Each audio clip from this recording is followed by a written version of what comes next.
Hello, Year 3 and Year 4. This week's lesson is looking at post-war European settlement of Paddington.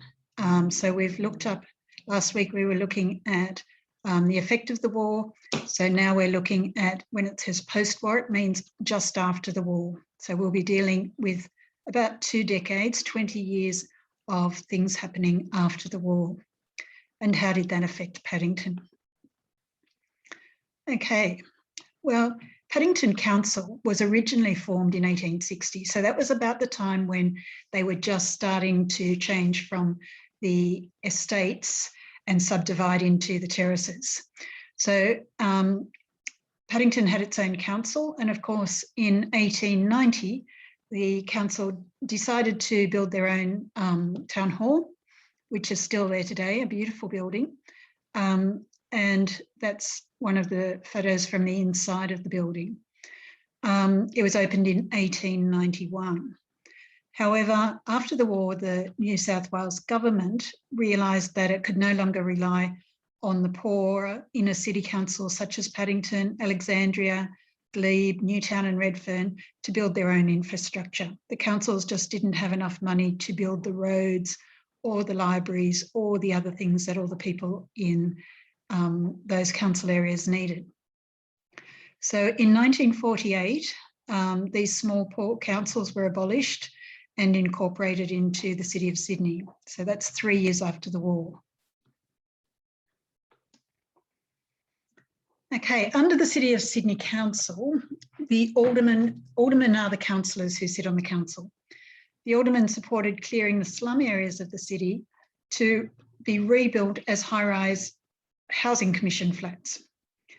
So they would have knocked down all the terraces and rebuilt them as blocks of units.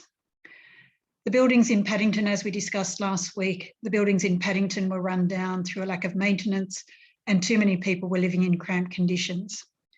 This was also at the time of many changes to the way people worked and socialised. The post-war years changed a lot of things. Families bought their first car. Roads needed to be widened and new roads built because there were many more cars on the road. Instead of hotels closing at 6 o'clock, they could now stay open until 10 o'clock. Poker machines were introduced. The first televisions were bought by families, causing cinemas such as this one at 5 Ways to close. And we're going to have a look at this now. How many cinemas there were in Paddington. Okay, or theatres, another word for cinema. During the early part of the century, families went to theatre for news and entertainment. They didn't have television at home, so they would go to these theatres, cinemas, like we have today, but there were many more of them. And they would watch a newsreel before the movie, and the newsreel would tell them what was happening with the news. In the early part of the century, Paddington had 3 open-air cinemas. One was on the corner of Glenmore Road and Brown Street. One was on Sutherland and Gurner Street. And one was on Hampton Street and Glenmore Road. So open-air cinemas were pretty much just a film projector set up in the middle of an empty paddock or a block of land, and they would project the screen from that. By the 1950s, Paddington had permanent picture theatres. There was one at 17 Oxford Street. It seated 2,500 people. There was one at 383 Oxford Street that was originally a tent and then became a permanent theatre a bit later on. There was one in Hargraves Street that had been part of the stables that used to pull the trams, from the horses that pulled the trams. So they were stables that they'd converted into a cinema. There was another one in Jersey Road. And as we've got here, the Picture Theatre at 5 Ways Paddington. Now the Picture Theatre went through a few changes of hands after it closed as a picture theatre. And today it's owned by Woolworths and it's run as a Thomas Duck's grocer. You can see that the high front that was so imposing and much above the other adjoining shops and houses has been cut off, and you can still see some of that decorative work there from here, the decorative work, but they've taken out a whole story of that cinema, what was originally the cinema. Okay, but the arrival of television meant that a lot of those cinemas closed. Post-war Europe. Okay, this is a pretty devastating looking couple of pictures. By the end of the Second World War in 1945, many of the countries and cities in Europe had been bombed. People who had been in concentration camps or men and women who had been a part of the war effort were displaced. When displaced people returned to their homes, the homes were often gone and their families were either dead or lost. You can see here these people in England coming back to Coventry, looking for their houses, probably going through looking for possessions. And this one here in Dresden, Germany. Both sides of the war were affected. So after the war, many European people needed to make a new start of their life, and no longer having family and belongings to tie them to a place in Europe, they looked to escape the horror of what post-war Europe was. Initially, Australia preferred migrants from Britain because that was our colonial past. However, these rules were relaxed after the war and migrants from other parts of Europe were welcomed. Between 1945 and 1965, so 20 years there, 2 million migrants arrived in Australia. And we've got a picture. This was the first migrant ship arriving in 1947, and you can see they were very happy to be there. And this is the arrival of a Dutch migrant ship a little bit later in 1954. People very happy to be arriving. And of course, Australia was happy to have them.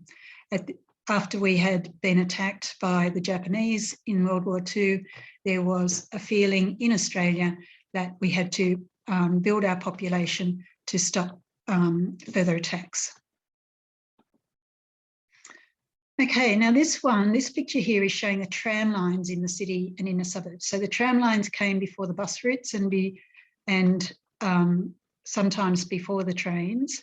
Now you can see here, we've got Paddington over here. This is the city of Sydney here, Circular Quay. We've got Surrey Hills, Moore Park, the sports grounds.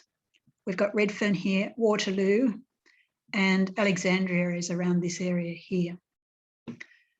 So Paddington was not a popular suburb. As we discussed last week, it was considered a slum suburb with small blocks of land, and most Australians were moving to new suburbs with quarter-acre blocks, okay, where they could build freestanding houses and have a garden and a new house. However, the migrants arriving from Europe were used to living in dense populations because the cities in Europe are much closer, the housing in Europe is much closer together generally than in Australia. They also needed accommodation that was cheap and close to their work. And many of these migrants were working in industrial suburbs, such as around Redfern, around Waterloo and around Alexandria. And so they were able to get fairly easily from Paddington on these tram lines into the city and out to those industrial type areas. It also had a large number of young people from universities and hippies who were also attracted by the cheap rents.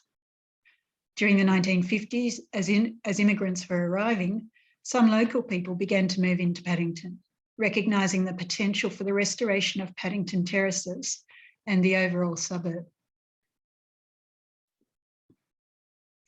Now, the Sydney Push was a group of people. They started out as academics from Sydney University, but they grew to become a group of people who rejected authority and encouraged protest against the government. It ran from about 1940, probably more after the war, till early 1970s. And they were people who were anti-authoritarian, which is a very big word, meaning that they opposed things that the government imposed on them.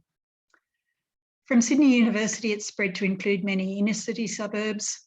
The core group of protesters, which was based firstly at Sydney Uni, but later on in the city of Sydney, was separated and pockets of the push emerged in different suburbs. Some of the push lived in Paddington during this time.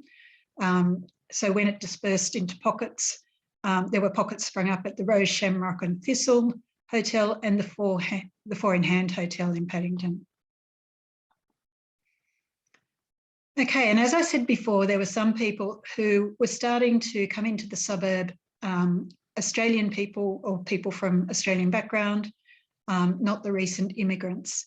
And these people had come into the area and realised that it had a particular charm in the built community, in the buildings around the suburb. Now, Pat and John Thompson were the leaders of this group. They were both artistic, literary people.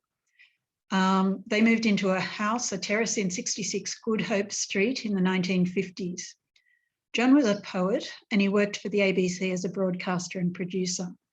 Pat was a writer.